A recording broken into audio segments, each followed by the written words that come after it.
الحمدللہ والصلاة والسلام علی رسول اللہ، بسم اللہ الرحمن الرحیم۔ آج کی ہماری حدیث داڑھی سنت مصطفیہ ہے۔ حضرت عبداللہ بن عمر رضی اللہ تعالی عنہما سے روایت ہے کہ حضور علیہ الصلاۃ والسلام نے فرمایا، خالف المشرکین، مشرکین کی مخالفت کرو، وفروا اللحا، داڑیاں بڑھاؤ، واحفوا الشوارب، اور مجھے پست کرو۔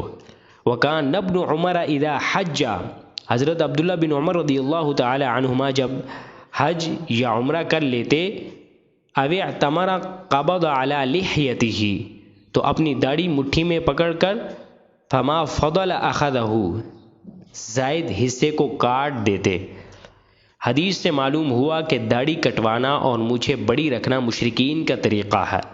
ہمیں مشرکین کی مخالفت کرنی ہے کہ ہم نے داڑھی کو جب زائد ہو جائے تو اس کو بھی کاٹنا ہے۔ ایک حضرت عبداللہ بن عمر رضی اللہ تعالی عنہ کی حدیث سے ملتا ہے کہ جب وہ آتے تو اپنی داڑھی کو مٹھی میں پکڑ کر جو زائد حصہ ہوتا اسے کاٹ دیتے۔